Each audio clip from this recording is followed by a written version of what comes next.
The Michigan football program hoping to take a step in the forward direction after an offseason filled with NCAA violations, allegations, and everything coming to a conclusion just a few weeks ago. They moved forward with a hotshot freshman five-star quarterback in Bryce Underwood, just named the starter, and what should be a cupcake to get ready for Oklahoma in week 2 as a 34-point favorite. We got Steve Merrill on the line here at the Voice of College Football, of course.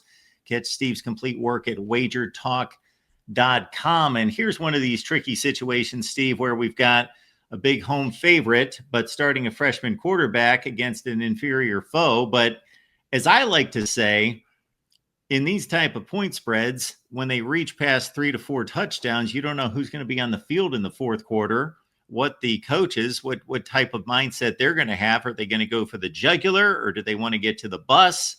And who's going to be on the field, and how hard are they going to be playing in these type of matchups? No question about it. It comes down to motivation. It's not who's going to win this game, right? Spoiler alert, Michigan's going to win the game.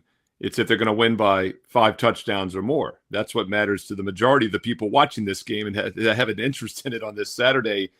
And I think they will. First of all, the numbers back it up. You and I talked a lot about this over the years, and last year in September we talked about it again. You know, I love to play big favorites early in the college football season. My best bet clients got off to a 10-3, 70% start last year, the first 4 weeks, and we had mostly big favorites. We had a 70-point win. We laid 40, 50 points in some games, and the numbers back it up. Now, this one isn't quite at 37 or more, but Ralph Michaels at wagertalk.com had this trend this week on Instagram and TikTok.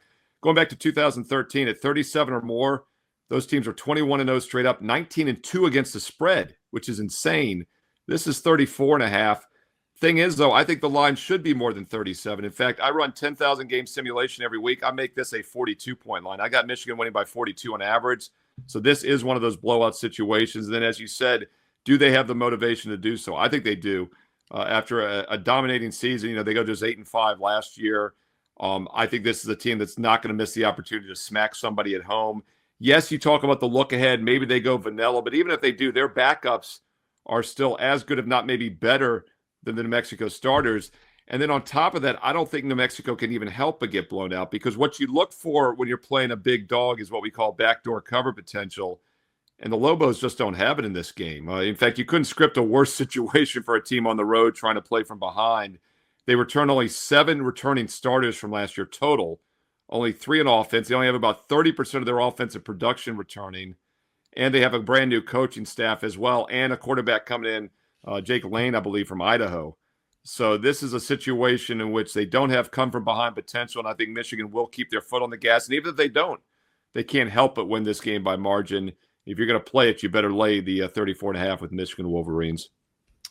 We get the full take from Steve on all the big games, so check out the other channels here at the Voice of College Football. Florida State against Alabama, Miami, Notre Dame, Ohio State, Texas, and more. Of course, wagertalk.com is the place to catch Steve's complete work. Major League Baseball playoffs are on the way, as well as the NFL, and Steve's under-the-radar selection is exclusive right here at the Voice of College Football, but you got to be a Patreon member or on the main channel as a YouTube premium member to get, again, Steve's under-the-radar selection. Why would you want to do that? 28-12 against the spread. That's why. Steve, we appreciate you being here. Thanks, Mark.